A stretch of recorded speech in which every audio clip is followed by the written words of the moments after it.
Hey guys, welcome back to another episode of the Music Den. I'm your host, Armando Venditti. Hoping you guys are having a great day and above all else, that you're indeed looking after yourselves and one another. Today, ladies and gentlemen, the gang are back. It's a trio today. Jim Bricker is still out. We hope you're feeling better, Jim. And we are back with our album anniversaries for October. We're looking at albums celebrating their 60th and 50th anniversaries, but today we are focusing on the 50th anniversaries. Before we get into the albums in question, I want to welcome back to the channel Mr. Ken Cheshire. How's it going, Ken? Long time no see. Oh, yeah, no kidding. It's good to be here as always. Yeah, 24 hours actually. I Since know, yeah. and the one and only Sagosh. How's it going, Sagosh? Very good. Thank you, Armando. That's good. That's good that you both are back. Now, ladies and gentlemen, we are going to start off this episode with Sagosh giving his point of view on the Who by Numbers release from 1975. He wasn't available last week, so we are going to give him the floor to give his opinion on and his history with this album. So, Sagosh, take it away. So I get why this album is not very much of a fan favorite. I mean, it doesn't usually show up in most people's top Who albums. There are multiple reasons for that. The most primary reason being, of course, that the Who released a few like impossible to ignore classics that they have to be in your top three or top four. So anything else has to come below that by default. And then it's also the kind of album that really would not appeal to the entire Who fan base. I get where they come from.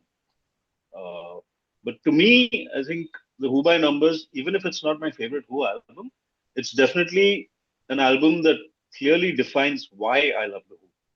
Because from all the big classic rock bands of their era, the Who really stand out in terms of how they approach the whole business of rock stardom. I mean, the music has all that aggression, all the showmanship and what have you. It's all there. Like watching them live is not any different from watching any other big band of their era.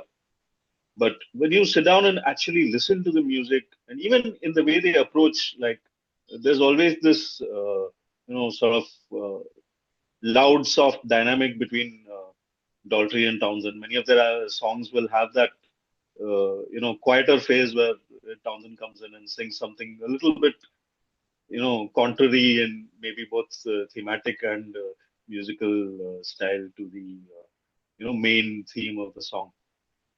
That kind of dynamic is what really sets the Who apart from the other bands of that time.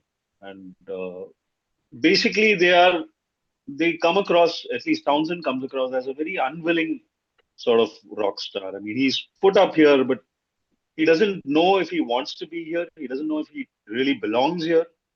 And that whole, that complete lack of, you know, rock star bravado that you find in, say, a Led Zeppelin or somebody like that, that is what really endears me to the Who. They are perfectly willing to acknowledge that, okay, we are here, we are stars, we're tearing up the stage, but does it make sense? Do I deserve it? Am I really doing it right?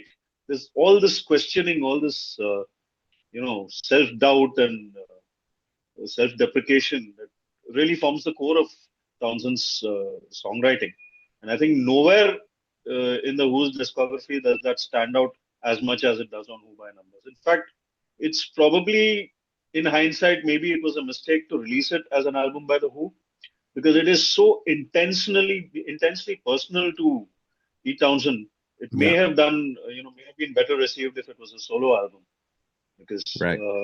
the band gave it their all. Daltrey does his best with the vocals and everything. He delivers, the emotions as Townsend has written them. But one gets the feeling it would have been so much better if he had expressed it himself. Like the few songs on this which he does sing himself, like However Much I Booze and Blue, Red, and Grey, they're really standouts because you can hear, the emotion coming out from the man who actually wrote it. And Mm-hmm. Daltrey, for all his prowess, can't quite match that. Mm-hmm. Mm-hmm.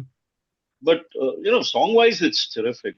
I mean, it Yeah. as a theme, it captures that whole sort of midlife crisis, if you will, of a rock superstar who's up there at the top of his game, but he's still wondering, you know, whether he should be up here. What is he doing up here? Mm-hmm. Nowhere is that more well captured than on However Much I Booze. Like, Yeah. imagine a rock song by a top rock band at their peak, and the song starts with "I see myself on TV. I'm a faker." That's Yeah. This is just something you don't hear, and it's Yeah. not every rock star who would even have the courage to put that up there. Mm-hmm. That's what really sets Pete apart. Even Slip Kid, I mean, it's so beautifully, delivers the message home that you're fighting through everything, every age, every period of your life. It's like I'm a soldier at 16, I'm a soldier at 63. Yeah. You have your own battles to fight, and you may Yeah. not always understand each other, but you're soldiering on in your own way. Mm-hmm. Yeah. That really comes across so brilliantly in that song. Blue, Red, and Grey, of course, an absolute classic of perhaps the unlikeliest song ever by The Who. I mean, it's Yeah. so gentle and so emotional. You wouldn't expect that kind of song from them at all, but it works so well, and it's Yeah. practically a tearjerker. I mean, especially every time he comes back to that refrain of "I like every minute of the day." Mm-hmm. It's really, you can feel that he's really trying to enjoy every little bit that he gets. Comes across. Mm-hmm. Imagine a man, I think one of Pete's best, social commentary kind of songs, and Mm-hmm. Daltrey does wonderfully with the vocals there. Yeah. And the way they build up to that refrain of "You will see the end," it's every time the drama just gets to you. Yeah. Yeah. Yeah. It's outstanding. The two songs I will say that for me spoil the mood a bit. They're two perfectly good songs, perfectly enjoyable songs. But in the context of the album, they feel like, oh, what is this doing here? I think I can guess There you which have one. Pete Yeah. pouring his soul out, and in the middle of that, you have something as silly as Squeeze Box I knew it. or Success Story. I mean, they're both very good songs. In fact, Success Story, I thought, is typical Entwistle sarcasm, and the way he satirizes the whole rock industry is actually Yeah. absolutely brilliant. And Yeah.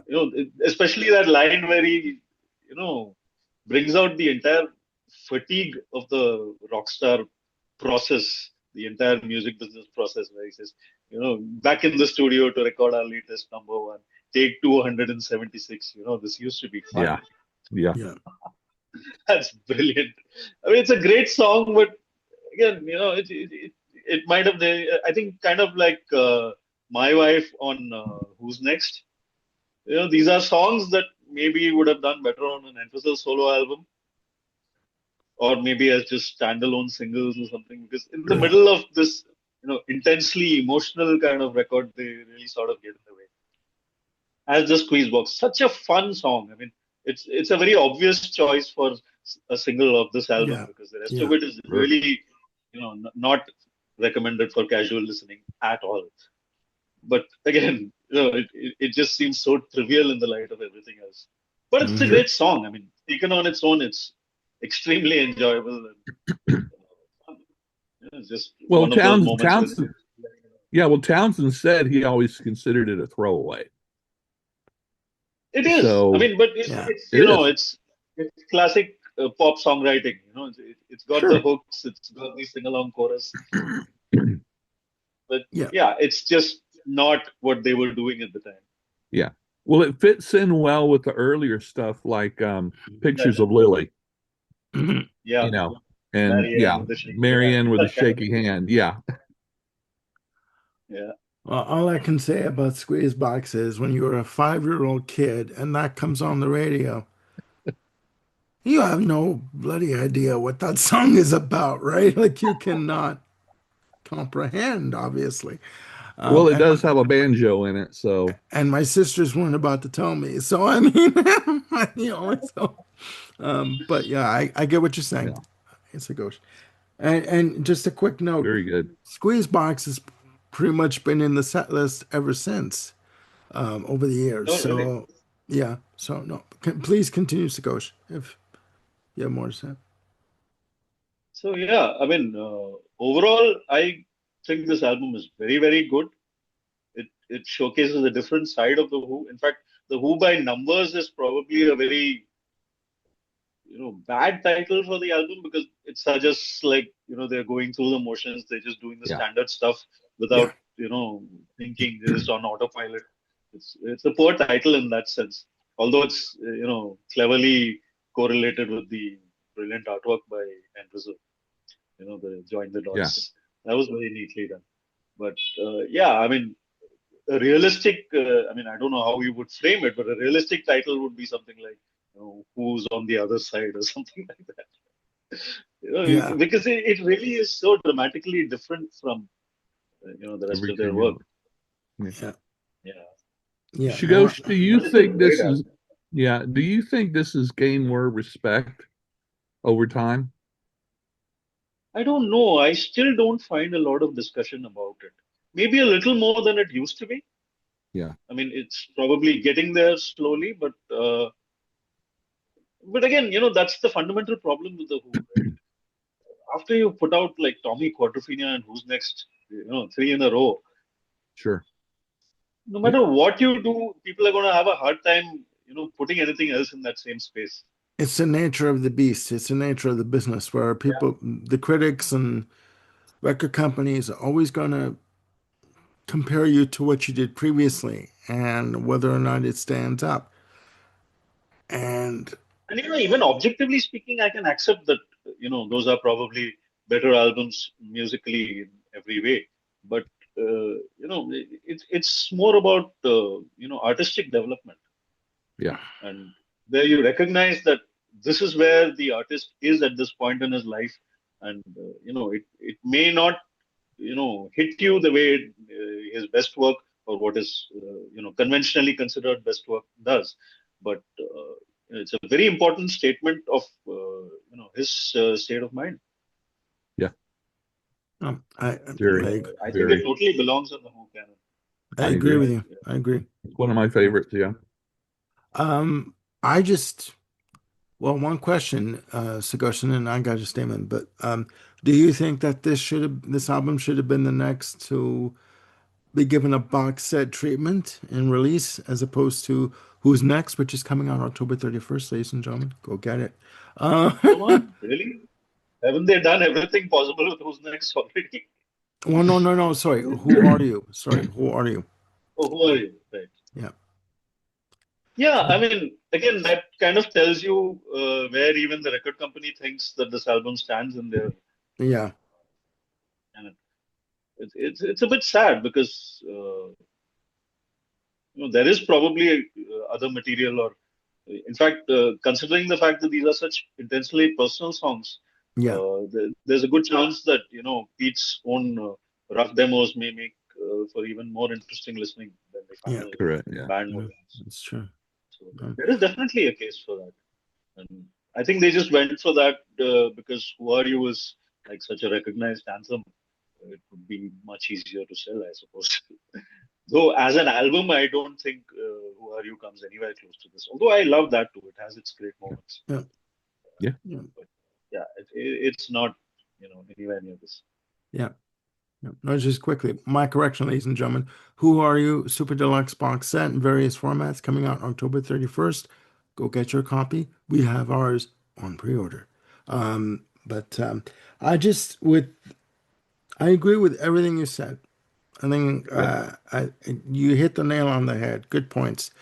I find it very interesting because I watched an interview with Pete Townsend. This must have been like the mid 2000s that he did an interview, on YouTube, and he had said that as far back as Who's Next in Lifehouse, he wanted out of the band.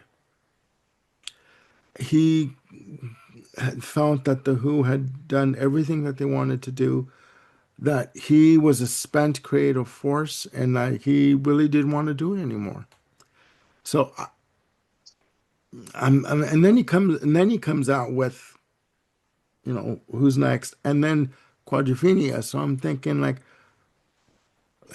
of course the management and the record company like what, just take a break, but you know what, this is what you do, this, you're a creative genius, and because the record company is thinking, my God, we need money, you know what I mean, like we need, like they're on a roll here, we need albums from them, we need money. So I agree with you. I think that this album is a good album. I think you're right. It could have been a Pete Townsend solo album, Yeah.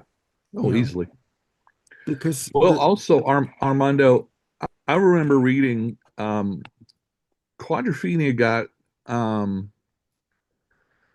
there was a lot of comments at the time and criticism that reviewers, and I think maybe even Roger Daltrey might have jumped in this, that Quadrophenia was technically a Townsend solo album with the Who as his background band.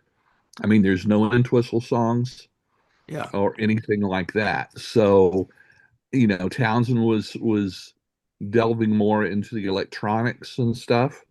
It wasn't quite as guitar driven as the ARP before. synthesizer makes a grand Yeah, appearance on yeah. this on the album. And as far as the box sets, it could be that um, the Who Are You box set was already in production, That's right. because I think they only found the master tapes for Who by Numbers A few weeks ago, a few months ago, sure. recently. Yeah, Yeah, so Oh, that might be why the timing of that. But I agree, Shigosh. I think the additional material for Who by Numbers would be absolutely amazing.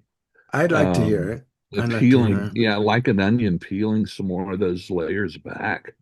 Um, After all, I was surprised they did a box set of um, oh, geez, um, the one with the Heinz baked beans and stuff. Oh, the Who Sell Out. Sell Out. Yeah, I was surprised they did a box set of Sell Out, because I had always been under the impression that that wasn't particularly one of their best-selling albums, but I could be wrong. I've never, looked at the data I on think that. Sellout is one of those albums that has gained in reputation recently. I agree. There's I a agree lot with of you. I love it. Yeah, there's a Yeah, lot of critical acclaim for it, and even popular culture. It has grabbed the attention a lot in the more recent years, yeah, and a lot of people call it like an underappreciated classic and stuff like yeah. that. It's you tend to forget, how amazingly innovative and creative it was for its time. Because Sure. now when you listen to it, maybe it sounds like yeah, just another '60s album, but Yeah, uh, you have to place it in its time and in the consider all the context, other yeah, little you have to. creative snippets and ideas that have gone into the overall concept. And yeah, in that sense, yeah, it's probably not aged as well as some of the classics from the '60s, but sure. it has its own charm. Hmm. Sure. Hmm. Well, and I'm hoping that time is going to be much more fair to Who by Numbers, because now people that are not my age will hear it within a more accurate context, or not hear it within the context of the time, coming right after those three hit, big, you know, previous albums, and can hear it for what it is. So, And also, audiences don't have that whole rock star hang up anymore. They're willing yeah, to accept different kinds of music Yeah, from a particular artist. They don't have this sort of preconceived notion that rock music has to be this way or has to have sure. this kind of content or anything. I think the audiences are opening up a I, lot I more now. I Yeah, you're right. think just to finish off the Who by numbers, I think that at the time, Pete Townsend in particular saw himself as part of the anti-establishment, right? Like against the establishment of the music business, like in terms of the music he was writing for the band. And I think maybe he thought that the music business at that point, we're talking like 74 into 75, it was becoming corporate. It was Yeah, just starting to become corporate. Okay. So I think that he was trying to rebel against what he saw as a usurping of the music business with regards to, the suits taking over, like the A&R guys taking over, and the disc jockeys Yeah. on radio taking over. And he wanted to rebel. Like, but my only comment to that is if you're feeling this way, if you're feeling that you're not at your best right now, I think you can take a bit of time off to regroup. Why force something? Why push yourself to do an album when you yourself are feeling depressed, alienated? You're dealing with one vice or another. I'm not going to use the word, the A word, but when you're dealing with one vice or another, why are you forcing it if you're not feeling it? Do Mhm. you know what I mean? Like he could have certainly take time off after the success of, you know, Who's Next and Quadrophenia, and just say, okay, you know what, I need a bit of a break here, and not push it. But it's all conjecture now, right? It's all like Sure. it's all in the rearview mirror now in the car, right? It's just I don't understand that. Like, why are you going to force something when you don't feel like I'm sure there were times where he felt that he was the main thrust or the main engine of the band and that he was pushing, that he was doing a majority of the work. So if you're feeling like you're under that much pressure, why are you going to push it? Yeah. I, you know, but that's just my, amateur yeah. I point of mean, view. he had the pressure, but he was also clearly, the one with the real vision for the Who, especially Mhm. after Quadrophenia, which is, such a complete, personal work for Townsend, and it, Yeah. in its own way, it's such a complete success. I mean, I don't know how much it was a success, commercially at its time or critically, but I think, it's perfectly achieved what it set out to achieve. Yeah. I think so. Yeah. I mean, he created this whole cinematic backdrop of the England he grew up in, and Yeah. Yeah. put Yeah. forward the circumstances that probably led to his own rise and fall so perfectly. Yeah. That's it's an unqualified success according to me, at least. Yeah. Whatever critics may or may not say.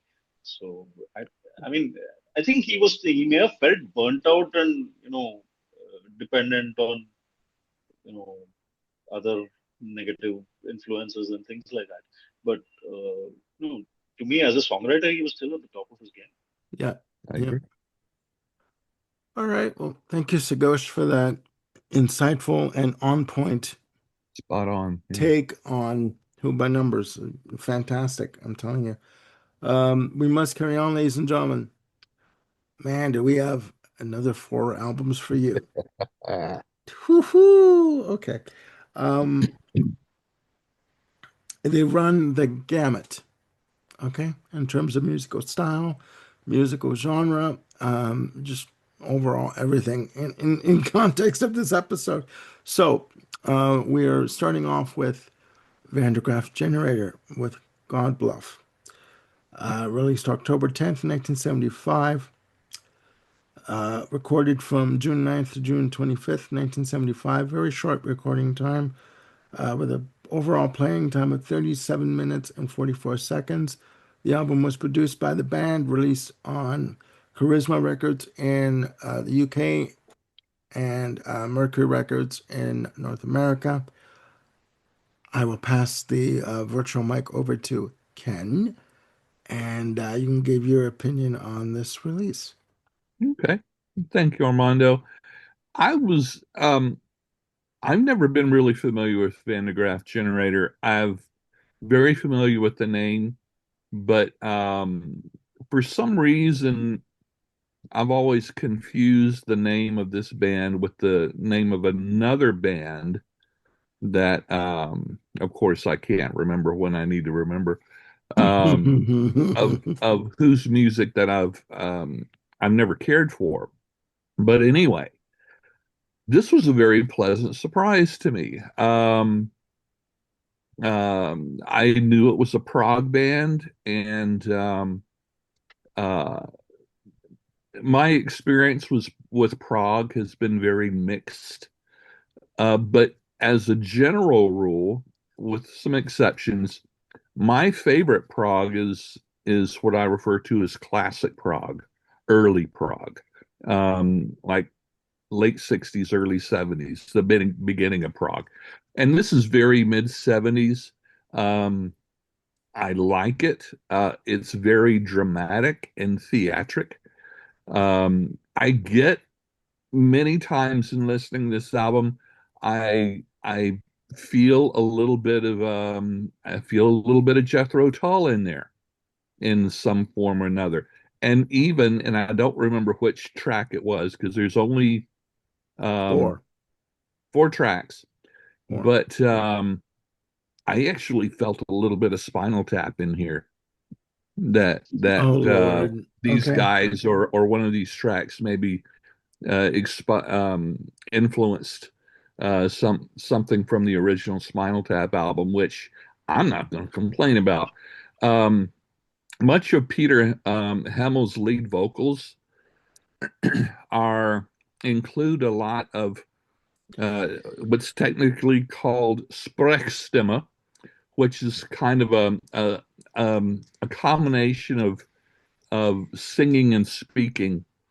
It doesn't always have a particular pitch or whatever, which is not unusual in rock and roll. It does definitely have a particular flavor of its own. It's very recognizable. And there's some wonderful organ work by Hugh Banton on this album that I really do like. Um, I tend to like my prog with not so much electronics. I like the old-fashioned, organ and a B3 sound or something like that before it got real Hammond. electronic. Hammond, yeah. The Hammond B3, oh Yeah. sure. Yeah. I thought the track Arrow, it starts off really quite experimental. I wasn't really quite sure where it was going. Very free form, and then goes into a much harder sound than the other tracks do. And of course, then it ends with Sleepwalkers, which has more of that mythic, the mythic feel, the mythic themes and stuff like this. Um, but generally, yeah, it's I was I enjoyed this album, and there's a good chance whenever I have time, I'm gonna dive into more by this band. Thumbs up for me. Okay. All right. Thank you. Well, Sagosh, your view on this album? Unfortunately, my experience was quite contrary. I Okay. I consider myself a prog fan, even though I don't, always like prog. I have my certain zone of prog music that I enjoy, primarily Jethro Tull and VS Genesis King Crimson. Uh, and there again, they have their periods that I enjoy. But I would not like consider myself someone who is anti-prog or doesn't get the prog thing. So definitely, I have that as part of my interests. So it's always very surprising to me that there is this band that is very highly regarded in the prog world, but I have tried multiple times with Mandagraph Generator. Okay. There is something about them that turns me off. I think, given that I'm a person who was very, very focused on vocals, I think Peter Hamill, unfortunately for him, is the prime I'll agree culprit with here that. because Yep.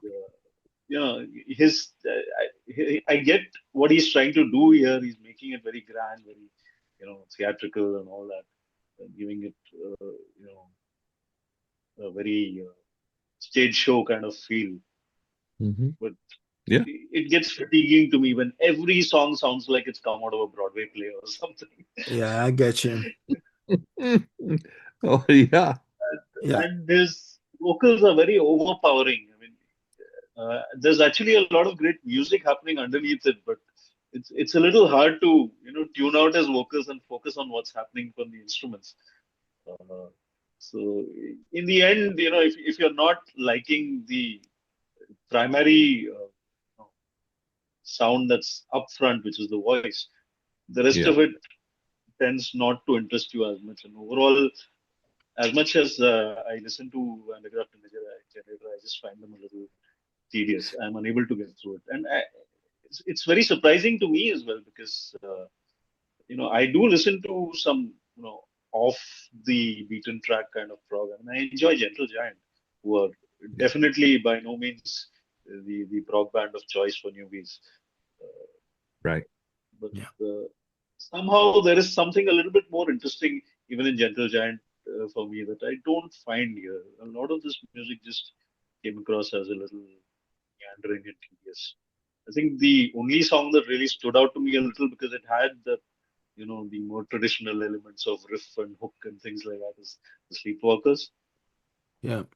The rest of it just sort of seems to blend into this theatrical, over the top kind of uh, mesh, really. Nothing sort of stands out for me beyond that voice. That's the only thing that really sticks in my head, unfortunately. Yeah. Would you say this album is typical for them? I think this is. I've heard a couple of other albums. I think I've heard Pawn Hearts and there's one more. Like, the least we can do is wave to each other or something like that. It's called. I think that's the album I liked a lot. It has a little bit more, melodic Okay. content. Although, his voice remains the same pretty much throughout, across all their albums. But I think that's the album you should probably check out. Okay. I forget exactly what it's called, but something on the lines of the least we can do is wave to each other.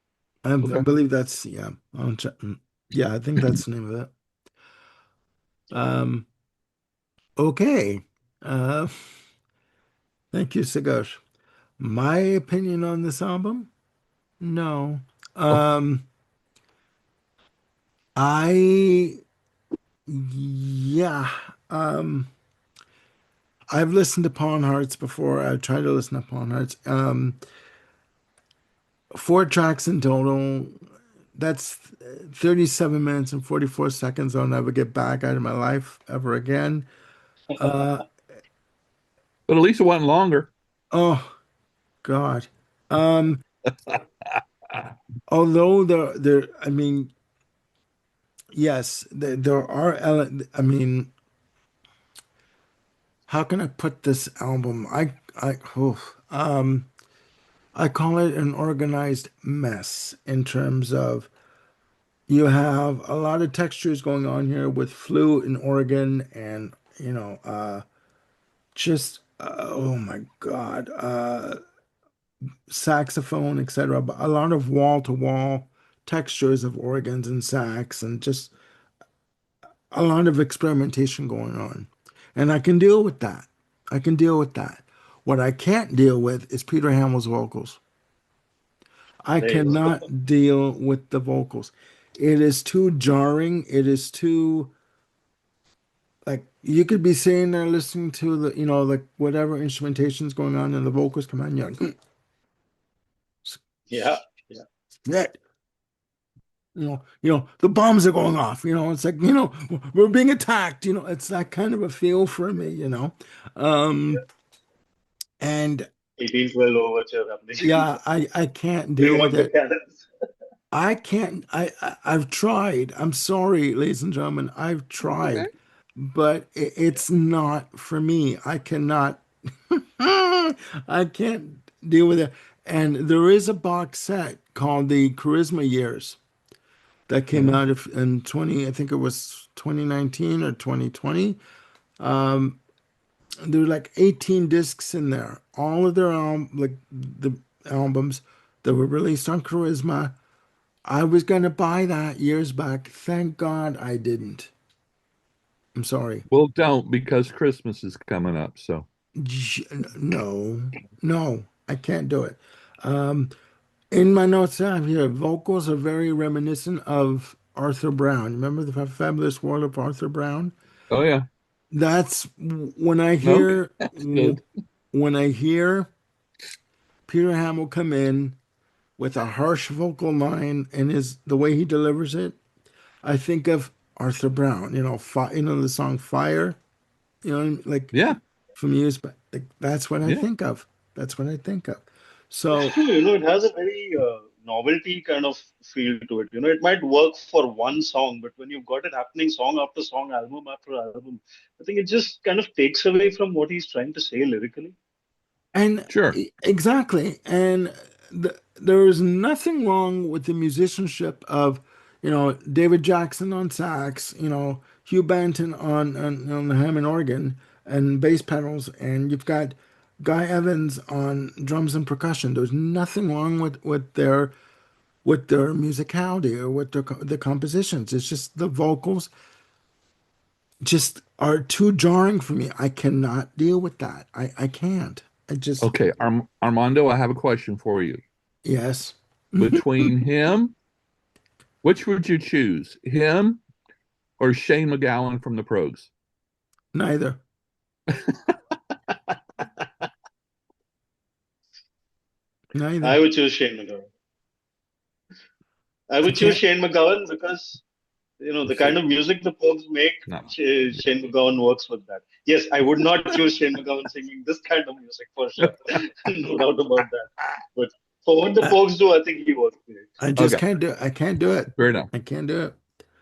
All right, ladies and gentlemen, we are Moving moving on. on from one end of the spectrum to another, to the other end. We are talking about the next album on the list. We are talking about Paul Simon with Still Crazy After All These Years. Released October 17th, 1975. Recorded at A&M Studios in New York. Released for Columbia Records. Produced by Paul Simon and Phil Ramone. With a playing time of 35 minutes and 24 seconds. Ken, your view? I haven't listened to this album in decades. And boy, what a time travel it was to go through this again. Um, and I'm amazed of how many details of these songs that are still in my brain. They just needed to be pulled back to the surface. Um, I like the fact that I'd forgotten that Ramon had produced this um, because it doesn't have that normal Ramon aesthetic to it. But here is where Paul Simon started to bring in more of the jazz musicians to back him up because whereas his songwriting was never simplistic, he had really grown to a point at this time where the song forms and the structures were getting much more complex and beyond just the regular three chord songs. Um, it's This is an amazing album. I think I haven't been um, thinking, remembering too fondly of it because of the big hit single. 50 Ways to Leave Your Lover, regardless of that iconic Steve Gadd drums in Drum there, pattern, yeah, yeah, and not to mention Patty Austin and Phoebe Snow on backing vocals. But I've just I've just heard that song enough over, yeah, 50 years. yeah, Um, but and somewhat with the title track too.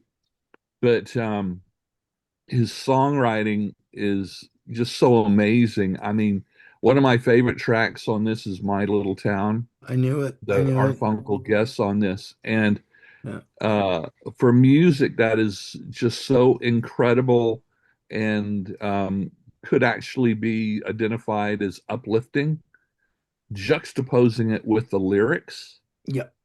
is mind-boggling. And I listened to it really close, and I do remember it.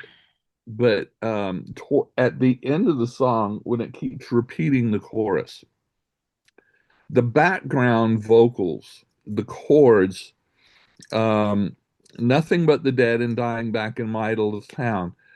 It's not just a standard chord the vocals are singing. It's dissonant. The chord doesn't really quite fit. It's got this um, literal and subliminal discord within that fits the lyrics very well, Maybe they did but that you on would miss it purpose. with everything else going on. I think maybe Um, they could have done that on purpose. I think it was very on purpose. Yeah, yeah. I think it was very, very on purpose. And Sorry, I didn't mean to cut you off. no, no, and I've always loved when the music of a song and the lyrics of the song reflect one another. Even though there's that juxtaposition, there are these little subtle musical elements that do reflect the sadness or the devastation of the lyrics. Mm, And just that one element, I think, is just brilliant. And then to go right into "I Do It for Your Love." Oh, it's just, and there's a bit of Art Garfunkel on the background vocals there. Beautiful string arrangement by Bob James on here. Of course, many tracks on here feature Tony Levin and Steve Gadd. Um, master. that, Yeah, yeah, uh, doing what they did back in the day. Michael Brecker on sax. Bob James, I think, only played piano on one song. Um, uh, some folks lives roll easy. I think is the one. yeah. But yeah, really incredible musicians backing him up on these really good um, tracks. Another standout is "Have a Good Time." Here again, song form. It's got mixed meter. It's not just a standard 4/4. Um, and although it was fascinating, the song goes through. It's got this little swagger, and then it just stops. And Phil Woods does this closing sax solo that just goes all over and fades out. It's like, oh well, that seems kind of tagged on, but nonetheless. Um, and the what was the other track? Well, anyway, just really great songs, great musicians backing them up. Oh, Gone at Last. Yeah, the gospel song, Gone at Yeah, Last. You got Richard T on that wonderful piano, yeah. gospel piano. And you can't miss the Phoebe Snow vocals Oh yeah, in this yeah, song. And Phoebe Snow was really quite popular at this time. yeah. And just that amazing voice and the Jesse Dixon singers, backing him up. It's just got so many incredible, wonderful mixed elements that make this album just absolutely unbelievable. And I'm going to stop gushing now and turn it over to Shigosh. Yeah. Please, Sagosh. And by the way, ladies and gentlemen, Ken likes the album. Um, okay, A little, a Sagosh, In little. case you missed it. just a little bit, just a little bit. Okay, all right, Sagosh, your take on Paul Simon, Still Crazy After All These Years. Review. I think this is the Paul Simon album from the 70s that took me longest. to get into. I think till this point, Paul Simon's solo career had gone in a way where he was putting out albums with these two or three certified catchy bangers, and then the rest of it was very, very indulgent and very much in a mode of I'm going to do whatever I'm going to do. I don't care. Mm-hmm. There's a quite stark contrast between the two.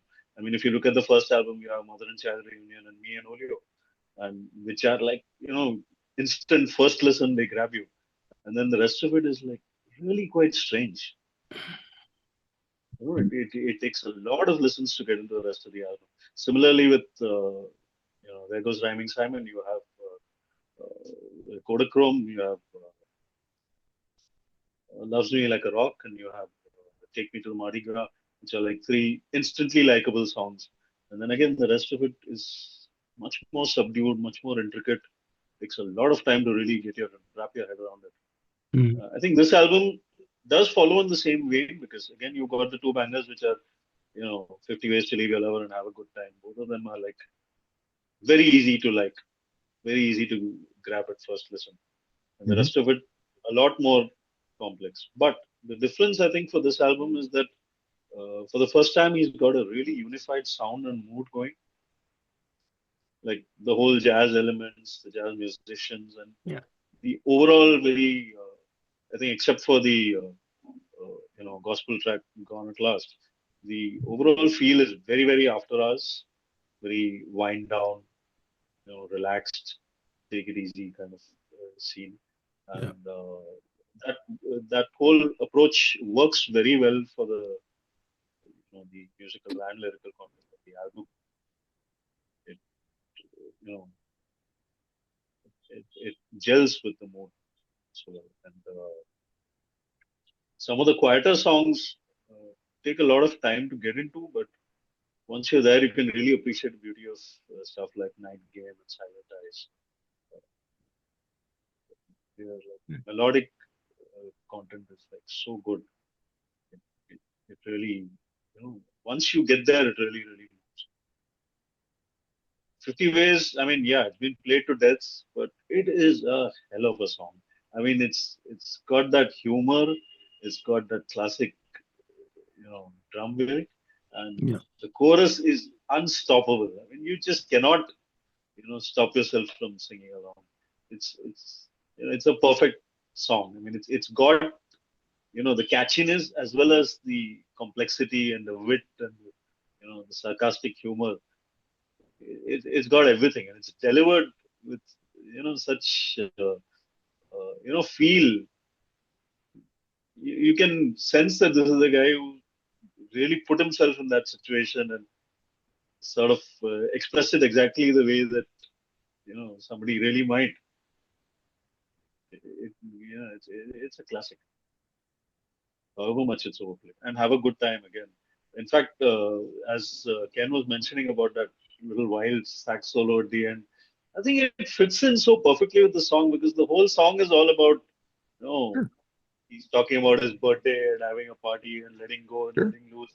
Like, I should be depressed, my life's a mess, but what the hell, have a good time. And I think that little solo at the end probably, puts that feeling Yeah. into it. Yeah. Like, he's just like, what the hell? It's the end of the party. Who cares where your life is going? Let's Yeah. just Yeah. go with this solo. Yeah. And, in context, I think it's a nice little element that adds its own beauty to the song. Your Kind is again classic Simon humor.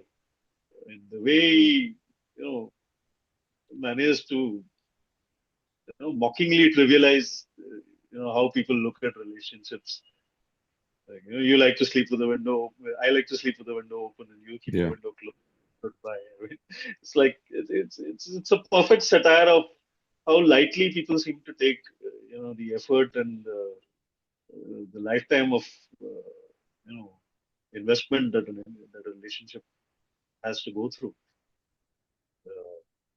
I thought that was like really sweetly done. And then on the other hand, on the other side of that, you have I Do It for Your Love, which is Well, you could say it's the other side of the coin where he's talking about the start of the relationship, and this is more like the end of. And they kind of work very well as companion pieces. My Little Town, of course, probably got the most attention at the time for being a pseudo Simon and Garfunkel reunion. But yeah, I mean, it is one of those classic Simon song portraits, if you will, song landscapes, maybe, because the way it paints a picture of this town is amazing. I think songcraft wise, I think he has shown with this album that uh, his songcraft has really developed over the last 3 records. Of course, no denying, he was already a fantastic songwriter even in Simon and Garfunkel. But as soon as he started his solo career, you got the sense that there was an attempt to sort of make a clean break. Yeah, yeah, The whole definitely. stylistic, both melodic and lyrical, the way he was approaching songwriting as soon as he got out of Simon and Garfunkel was very, very different. And that I think is one of the standouts for Simon as a writer because he managed to do two very different kind of styles of songwriting. With Simon and Garfunkel, he was very much in a classical poetry kind of vein, and much more maybe hip and urban Yeah. with his solo career. But he managed to balance both of them perfectly, and I think that's the trademark of a great songwriter. And I think this album he really drove it to its fruition. It closes that trilogy pretty well. And of course, he was silent for a long time after this. I think 5 years, if I'm Something not like that. mistaken. The next album came out Don't in remember. 1980. I'm not sure. I do remember seeing him on Saturday Night Live, that's for sure. At the time when he was promoting Many this I think times. album. he Yeah. was active. I think Yeah. in with 77 or 78, I think he put out a greatest hits, but with one new single, Could have Stranded in been. a Limousine. Could have been. But Yeah. I think his next proper album was One Trick Pony, if I remember correctly. So this was like a nice Yeah. closure to the first phase of the solo career, so to speak. And again, as soon as One Trick Pony started, it began as Late in the Evening, which just Yeah. signaled another sort of change in vibe and mood, and welcoming the 80s with a completely different approach. So this is like the end of phase one of his career. Yeah. It's a very Agree. appropriate kind of album to close with. Okay. Well, thanks, Goshen. Thank you, Ken. My view on this album for me was a pleasant surprise. I think musically, sonically, I should say, sonically, it is, for me, sonically, it's right up there with Supertramp Crime of the Century. There is such beautiful production on this album, beautiful separation of the instruments. Yeah.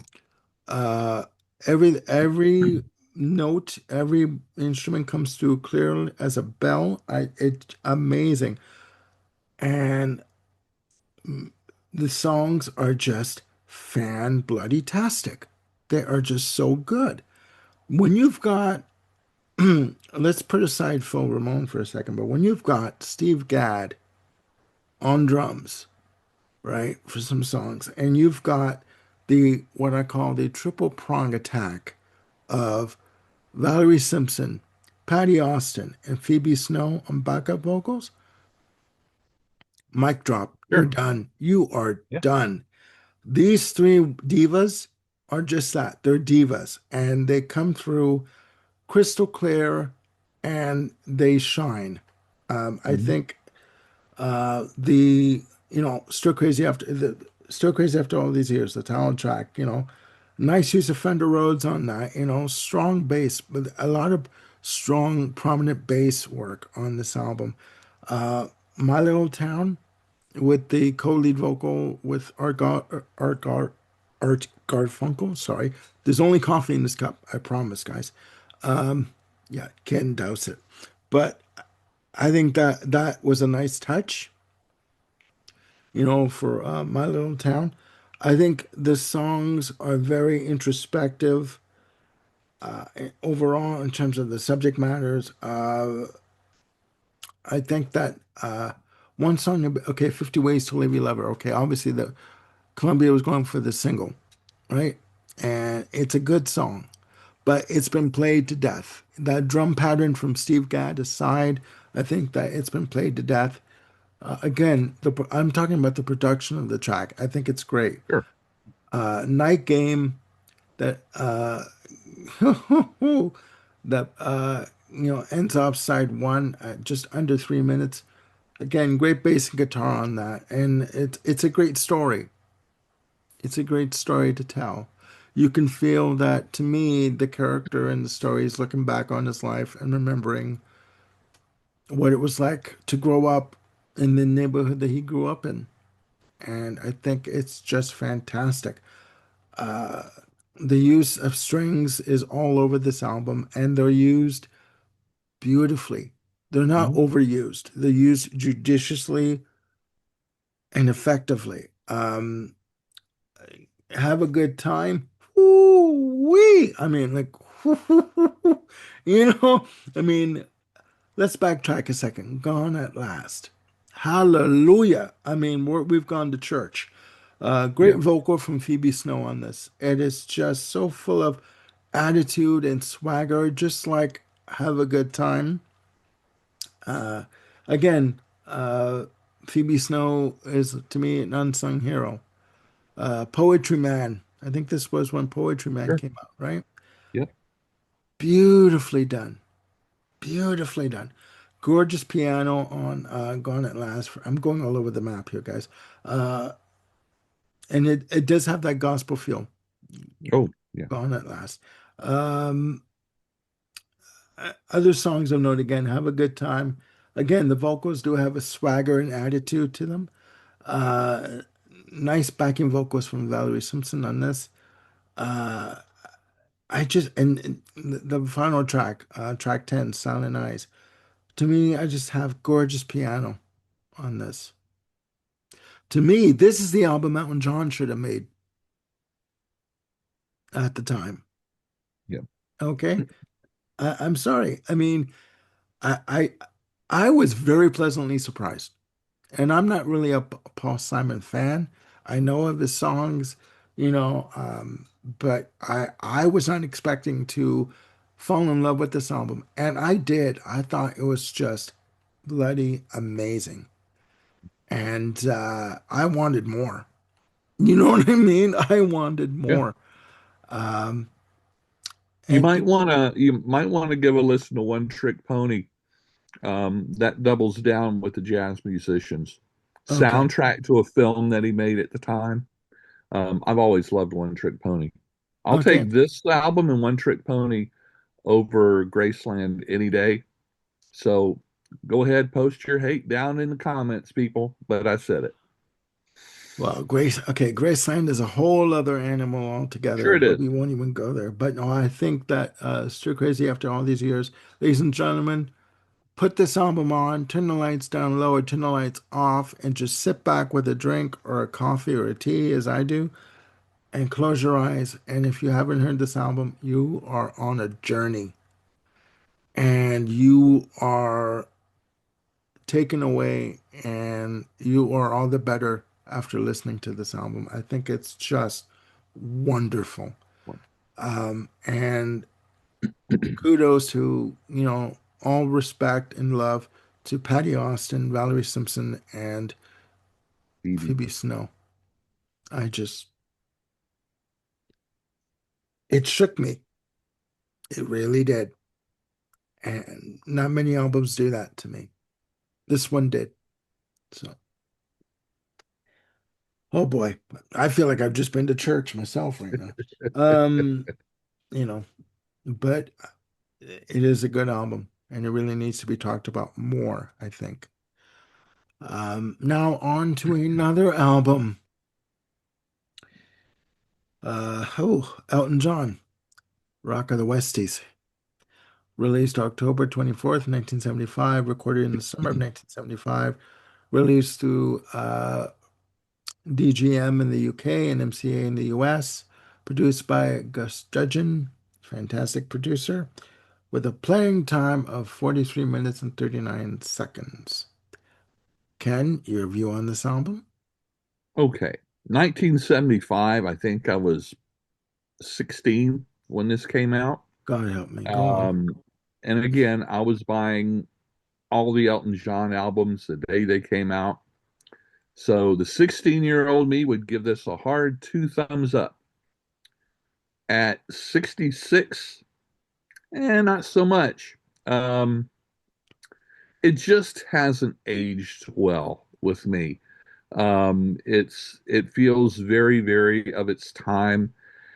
Uh, the the production is very, very good, but there again, the the song arrangements are kind of to to take on the other Paul Simon album title. It is kind of a one trick pony for me. A lot of conga, and all the songs that sound, pretty much the same. I do still give kudos that it's definitely more of a guitar driven album. Um, he fired most of his band before this and brought back some players that he used earlier in his career. Yeah. So it's more guitar driven. The guitar work on this album is very, very good. But just the songs, and I don't know if it's the songs themselves or if it's just um, that pop production of the songs that just don't um, appeal to me. It feels like, in some ways, at the same time, it feels like he's phoning it in, and at the same time, like he's trying too hard. Trying too hard for the hits, trying too hard to be commercial and successful and whatever. Um, Elton John has always been, flamboyant and bigger than life, but the opening melody um, or medley is just too vaudevillian for me. Um, Dan Dare, the second track, is just got a lot of um, instrumental gimmicks with the voice box and the synths and stuff like that. I never have liked Island Girl. Um, but then again, I confess, um, for any given artist or album, usually the big hits are my least favorite tracks off of an album. I'm You've just said kind that of before. Yeah. a deep track guy. Um, Grow some funk of your own. It's guitar driven. It's done very, very well, but it, it it just seems like more of the same. Now, I feel like a bullet in the gun of Robert Ford. Probably the best song off this album. A ballad, but it sounds, there's so much of the production and the playing, the performance of the song is just so much like Someone Saved My Life Tonight. Not exactly, the piano is the same. Okay. The vocal production is the same. It just feel like they were trying to recreate, using that as a hit. Street Kids, very upbeat. It has all the right elements, but to me, it just doesn't stick the landing. Um, Hard Luck Story, upbeat, good guitars, but it's just kind of meh, for me. Feed Me has quite a pop dad rock feel to me, which is fair for that period of time. Um, Billy Bones and the Whitebird, the closing track, very strong rhythms in what it does, but there again, it just the whole album just hasn't weathered well with me. It's not timeless the way a lot of other albums are. But at the time, it was a huge album, and I played the grooves off my vinyl. So for what it's Yep. worth. Okay. There you go. Sagosh.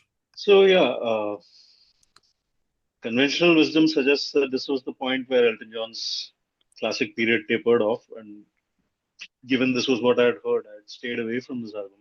Indeed, from all albums from this point, I don't think. I think the next Elton John album I heard after Captain Fantastic, in terms of chronology, was probably songs from the West Coast. So yeah, Oh, yeah. I okay. mean, in between, yeah, I was familiar with the '80s hit singles and all that, but I don't think I heard any proper albums after this point. And listening to the album, it kind of justifies that position. I mean, there are only maybe two or three tracks that really do anything for me here. As Ken mentioned, there is "I Feel Like a Bullet," which is probably the best track over here. You know, composition wise, execution wise, it works the best. I kind of like "Feed Me," even though yes, it has that very of its time kind of sound, but I thought it was a little different for Elton John. At least he gave a feel that he was, you know, trying to do something, which is not a feel you get from the rest of this album. A lot of it is very, very,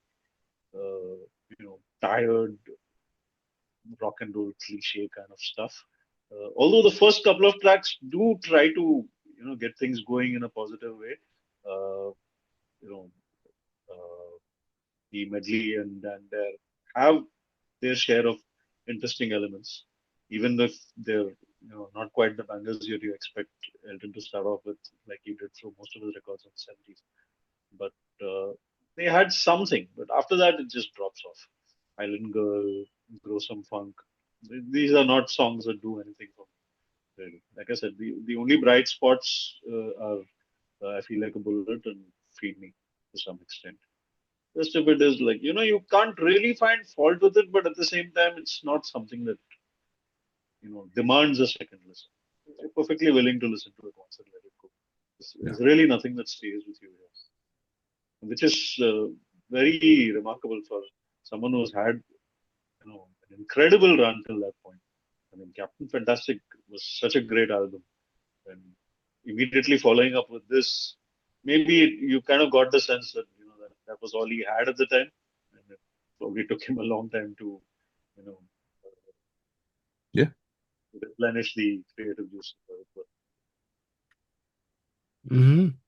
Mm-hmm. Okay. I get the Well, feeling that someone from back in the day wanting to go back and play this, they would end up dusting the seeds off the album cover before taking the vinyl out of it, if you get my drift.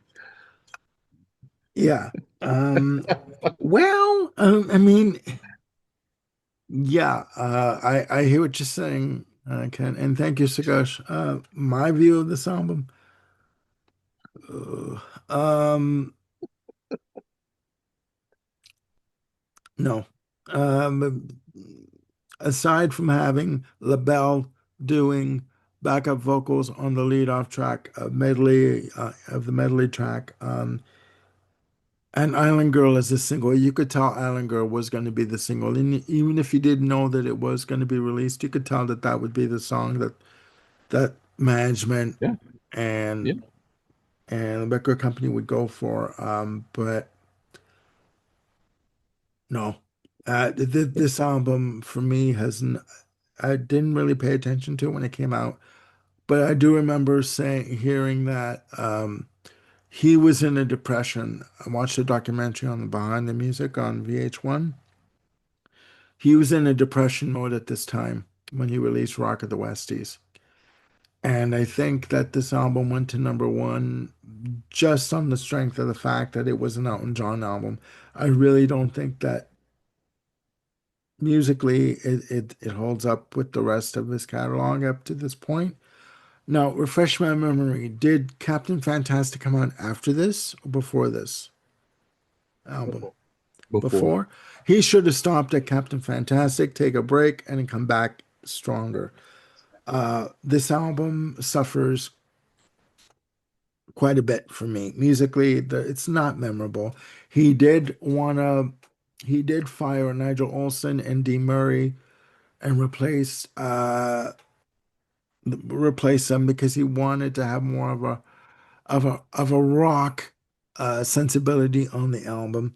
He did bring back Caleb Quayle, I believe his last name is, you Yep. pronounce it, that worked with him on Tumbleweed Connection, Yep. etc. I really don't hear much.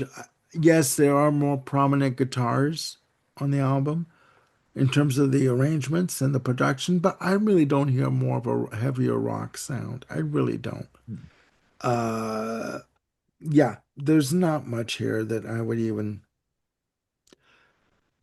go through. I mean, on the reissue of the CD, they have "Don't Go Breaking My Heart" as part of as a bonus track. "Don't Go Yeah. Breaking My Heart" was released in '76, not '75. So why would you put a track that was released a year later on a bonus as a bonus track on the reissue of the CD? Do you know what I mean? It's almost like they're trying to pump it up a little bit, like beef it up a Well, little they bit. were. Yeah. Yeah, yeah. I mm, And it absolutely does not fit on this record at all. yeah, yeah. The moment the album ends and you go to Don't Go Breaking My Heart, it just completely changes the mood. It's like you're playing a different album. Exactly. Yeah. And with this album overall, I'm not saying no, I'm saying hell no. I'm sorry. It's just it's Yeah. not there for me Yeah. as an album. Uh but I'm not one to gossip, so you didn't hear that from me, you know. But yeah, it's just no, it's not an album that I would ever go back to. I'm sorry to say. Um I agree. it's not strong at all. Um, Anyways, we must continue with the last album on our list for part two of October anniversaries for albums celebrating the 50th, 60th and 50th anniversary. The last album was a recommendation from Sagosh, and the band is Steel Eye Span, sorry, All Around My Hat, released on October 31st, Halloween of 1975. By the way, the same day that they released Bohemian Rhapsody as a single in the UK. Just a little footnote there. The album was recorded in July of 1975, produced by Mike Batt, released on Chrysalis Records, with a playing time of 36 minutes and 33 seconds. Now, before I'm going to pass the mic over to Ken, but for me, this is a brand new band. I've heard of the name, but I've never dived into their music. So I'll give my opinion at the very end. Okay. And Ken, your opinion of this album? Actually, I'd like to hear Shigosh Okay. first on this. Okay. Sagosh, go ahead. Okay. So this Steel Span were, you could say, the second great British folk rock band after Fairport Convention. Fairport Convention essentially, for all practical purposes, created the genre of British folk rock. They were the first ones to take traditional folk songs from Britain and put them to a more electric rock-based arrangement. And Steel Eye Span, in fact, were born immediately after Fairport created the genre because Legion Leaf, released in 1969, was Fairport's fourth album, and that was the album where they defined British folk rock. And immediately after that album released, the band sort of disintegrated, and their bassist and founding member Ashley Hutchings decided that he wanted to delve deeper into traditional British music, and so went off and formed the Steel Ass Band with another bunch of musicians.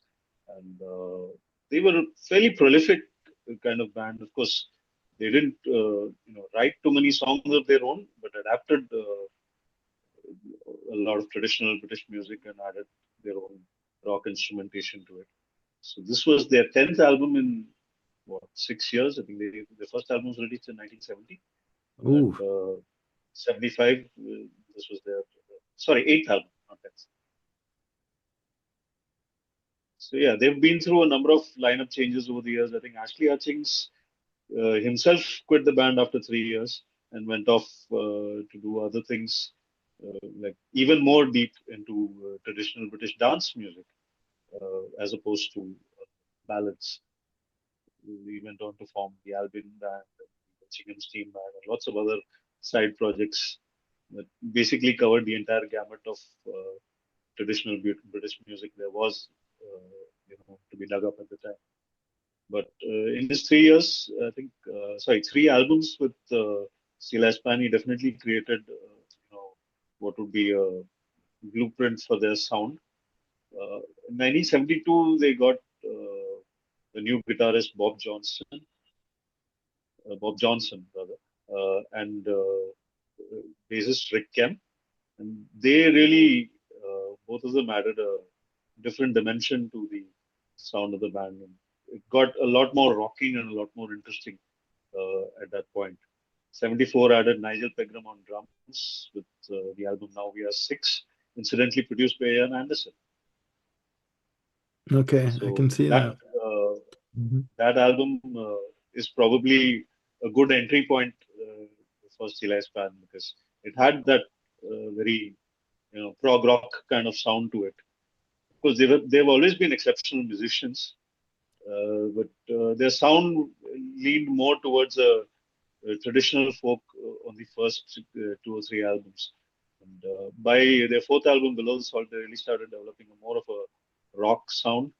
And I think it came to its fruition on Now We Are Six. The albums from there on were a lot more, drum heavy, and production was uh, seemed more like it was targeted towards the rock market. All Around My Hat may have been a slight aberration there because although it was their only charting album, I believe, it was produced by Mike Batt, who is most famous in Britain for his records with the Wombles, which is very much a sort of comedy pop kind of thing. And the sound he gives them on this album is a little bit more pop oriented. If you listen to the immediately previous album, Commoner's Crown, also released in 1975, that had a little bit more edgy sound. This one seems like it's been sort of deliberately watered down a bit, but the songs are still great, even if the production could be a little bit wanting. And it resulted in the title track becoming possibly their best known song. And it fits so completely into the mold of, British rock and roll, so to speak, that it was adapted by Status Quo later. And there is, in fact, a live performance of Maddie Pryor, the singer of Steel Pan, singing it along with Status Quo. And you can really make out how perfectly it fits with the mode of what Status Quo were doing at the time. The songs, apart from the title track, are wonderful adaptations of traditional tunes. It opens with Blackjack Davy, which is a song about this rich lord's lady who was captivated by a gypsy singing. It's been, recorded over the years by many singers in different forms. Gypsy Laddie, Gypsy Davy. This one is called Blackjack Davy, and it basically follows the lord coming home to find that his lady has gone away, and he chases them all through the woods and all that. And when he finally catches up with her, he confronts her and asks her, like, why would you leave all your riches and comforts for this gypsy guy? What can he give you that I can't? And she like completely rebuffs him and says, I'd rather lie here on the grass with Gypsy Davy than return to your fancy house. And and Good luck, you know what? Good luck then. I say you're yeah, out. Give me back the absolutely. ring. But which is pretty much what he does. And I don't know if I don't think that's included in this version, but there's another version by Fotheringay, I think, which came out in 72 or thereabouts, where, the last line is like, ere 6 months had passed away, he married another lady. It was like, I don't care. Go enjoy with your gypsy. I've got my riches and I've got my life. I've got ladies, waiting to grab me. Yeah, there's plenty of fish in the Yeah, sea. Get out. Yeah. Yeah. yeah, pretty much. But it's beautifully arranged, and Steel Eye Span's greatest strength is their fabulous harmony vocals. All of them harmonize superbly, as you will hear in the song called "Catch with Anthem," which is almost an a cappella choir kind of tune, and they do such a great job with it. It's amazing how it's really like a church choir. In fact, the only other sort of charting single is a Christmas single called Gaudete, which is an early Christian hymn, and they sing it in an absolute perfect choir harmony. Other highlights are Hard Times of Old England, which is like a rocked up version of a song lamenting the state of the poor people in probably medieval England. And, he's just lamenting about there's no money, there's no work, there's no food, and the hard times of old England. But it's done in a very sort of, again, a very status quo-esque, happy, rocking kind of arrangement, which it makes it a nice sing along, even if it's not very cheerful as a song. And then there's Gamble Gold and Robin Hood, which is probably suffers a little bit from the production, which is because it's a nice little tune. It's pleasant and sing along, but there's this very typical 70s top of the pops kind of flute and pop production to it. It takes away a little bit, but it's still a fun song, and it's a nice story out of the Robin Hood, so to speak. Uh, then there's Bachelor's Hall, which closes the album. It's another grand, you know, harmonies in the chorus and everything. It's quite, emotive. Overall, I would not rank this album as, one of Steel Span's best. In fact, uh, this almost, which is not saying much because most of their 70s albums are really, really good, but uh, given the quality of the albums that came before, I think this one was maybe a notch or two below. And after this, they put out a couple of albums in the 70s, but then uh, lost direction once again with the arrival of punk and all that, and nobody in Britain was really interested in this kind of music anymore. So they kind of faded away into a more obscure underground kind of scene, Mm-hmm. which is where they remained, thereafter. Although they've been steadily putting out albums uh, all the way till this year. In fact, they had another album out in May this year called Conflict, and Hmm. their basic modus operandi has stayed the same throughout. They do their own versions of traditional songs, occasionally adding a little bit of their own songwriting as well. Maddie Pryor, the singer, is also a very good songwriter, and her solo work is worth checking out. It's quite different from Steel Eye Span, and there's not a lot of traditional music there. But she's a great singer with a fantastic range, and Mm-hmm. that's really on display on all the Steel Eye Span albums as well as her solo.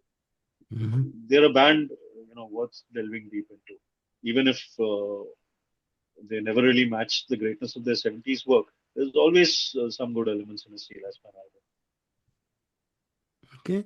Well, thank you very much. All right. Ken, your review? Yeah, this was new to me. I think um, it it it didn't draw my attention at the time. I think because where I first of all, being in the U.S., British and Irish folk music wasn't real big in general, I think.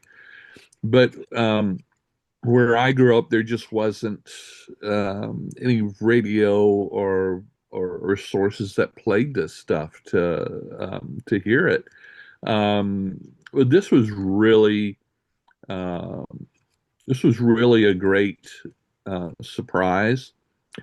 Actually, I didn't have any expectations at all, the way I did, for instance, Van de Graaff Generator. Um, so going into this totally blind, um, and of course, I cannot compare it to their other albums like Shigosh Can. So this is just based on this one album. I thoroughly enjoyed this album. Um, I've always enjoyed particularly the Irish, the Celtic tradition. Part of that's because that's part of what my family background is, so I've always been very curious about that. The one thing that really strikes me is the incredible vocals on this, both Maddie Pryor's vocals and especially the harmonies, because we're not usually with folk. I think of harmonies in folk music being basically two part. Yeah. But these are just full blown, full harmonies. And um, reading on the internet that for this album, every member of the band sang except for the drummer.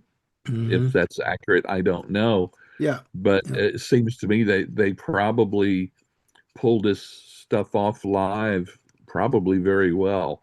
Um, but yeah, the vocals are just lush throughout that, and that's my notes on as I go through song. Um, to me, it's a even though some of the tracks are like Hard Times of Old England, might not be a happy subject, but I just felt um just from the music and the mood, I found this a very cheerful album. As you would say, Armando, on many times use the term uplifting. I don't know. It's not a dirge at any point No. musically. No. The other thing that really struck me about this is the combination of musically of traditional instruments. The mandolin, the flute, the acoustic guitars, the violin, with the electric guitar, not just electric guitar, but even a distorted electric guitar. For instance, Gamble Gold, such a good song, but you've got the mandolin and the flute playing, and then you've got those electric guitar chords, and it's like, wait a minute, that doesn't. What's going on here? Plus, and then it's got a wonderful bass line that runs through it too. Um, so you've got this again, a juxtaposition of instrumentation, but it works. Mm. And uh, and Shigoshi, you mentioned that later on the sound would take a bit of a harder edge, but yeah, I just really enjoyed this. Yeah, and I think Blackjack Davy is a fantastic opener. Um, it just is. I don't know. It just really struck me. It's like, oh, you know, Yeah. make my ears perk up. And I'm not a dancer, but I had a couple of body parts tapping to it below the knee, and so Cue the visual. and Go ahead. yeah, and then to end with in Bachelor's Hall at the end. I mean, the lyrics are fantastic, and it opens with this very atmospheric opening, and it's so large in scope. It's Ve- just incredible. Very grand. Yeah. Mhm. Some waves, the instrumental, wonderful violin or fiddle work, however you want to say it, just throughout the whole song. Um, the Wife at Usher's Well openers sound a little bit Jethro Tullish to me, but yeah, so like I say, I'm always maybe subconsciously looking for connections to other bands at the time. I don't know. All around my hat. Holy cow! Uh, Incredible acapella opening, and it goes right into that very jaunty jig there. And so yeah, I'm not a drinker, but albums like this just make me want to reach for a pint and just sit back and enjoy the music. Yeah, great album. I love it. Okay. All right. Well, for me, this wasn't a brand new discovery. Again, I've heard of the name, I've actually even seen recognized the album cover, um, graphic for it, but never dived into it. For me, you put this album on and you go back in time, like you're in jolly old England, like you're like in the minstrel period, like you with the use of flutes and violins and a lot of organic instrumentation going on here. The vocals for me from Maddie Pryor are very reminiscent of Annie Haslam of Renaissance, very much so. Uh, for a minute, I was sitting listening to Black Jack Davy. I'm like, okay, no, that's not Annie. That's not Annie Haslam. That's not. But very reminiscent of Annie Haslam. And just a little side note. You saying, Ken, you said how radio really didn't pay much attention to this album, probably because, we have Jethro Tull. Why do we need Steel Ice Band? Do you know what I mean? Why do we need this? Yeah, Because we've Yeah, got Jethro Tull. yeah, And there they was were both probably not room for too many, Celtic right. influenced and they members. were both signed to Chrysalis Records, That's true. Tull and Steel Ice Band. So there you go. But fantastic harmonies on this album, beautiful instrumentation. I did feel like I was back in time, and I yeah, just a great album overall. I do like some waves, the instrumental, just walls of violins and like a really good prominent bass on this album. I've Yeah, noticed, but you know the harmonies that come in on this album are just simply breathtaking for me. They're great. They're great. And even the final track with Ambassador's Hall with the use of timpani, you know, yeah, it's wonderful. It's wonderful. I can see at the time of release how the band would have been struggling to get noticed in North America due to the fact that you have Minstrel in the Gallery that came out this year, from Jethro Tull. I can see that, and you did have Renaissance coming out, at the same time on Sire in the U.S. So with songs of Scheherazade and other stories, right? I do see this band having trouble getting recognition in the U.S. I can see that happening, but it doesn't take away from the fact that the album is good. It is good. I mean, I'm not a drinker. I'm not going to raise a pint or have a cup of tea or a cup of coffee. So, but I will sit back and enjoy this album. It is good. It is very good. very good. I do think maybe that they needed more. I don't know. Maybe it was that Jethro Tull had the market cornered at this point, and Renaissance was in a close second. Maybe it was bad promotion from the record company or management, or maybe it was that radio didn't in North America didn't want to give him a chance. Do you know what I mean? It could be all of those things. It may be just one of those things. I don't know, but I do think that people should listen to this album. And if you want to be brought back in time and enjoy just some good, honest, organic instrumentation, Yeah, this album is for you. yeah. You know. Any other comments or notes for any of the albums in this episode? Yeah. No? Okay. All right, ladies and gentlemen, there I'd you like to have say it. that Sorry, go ahead. I just like to say that, as I mentioned, this is a very good album, but it's almost the least of their 70s output. So, Okay. well worth checking out all the Steel Fan albums before this. Particularly, I would recommend Parcel of Rogues from 1973 and Below the Salt from 1972. Okay. Those are also with the same lineup, and in my opinion, they are better albums.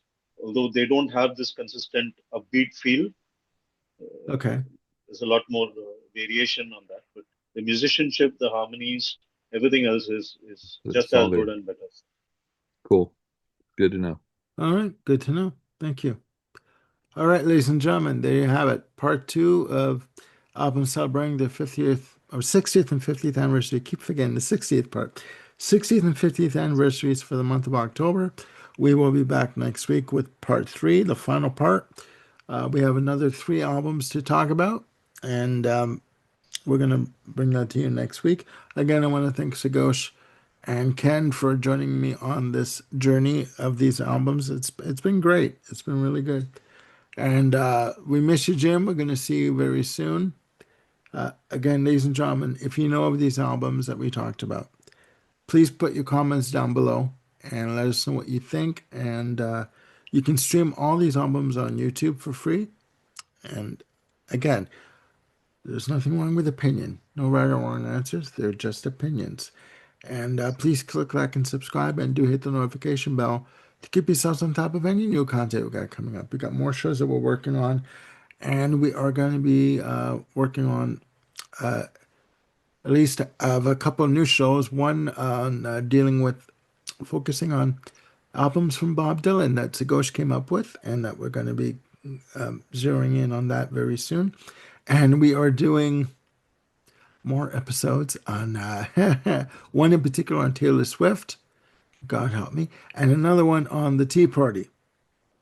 So that's coming up soon. So please stay tuned for that. Again, I want to thank Ken and Sagosh for coming along with me on this ride, and we'll see you soon on the Music Den. Please look after yourselves and one another. Have a great day. Bye for now.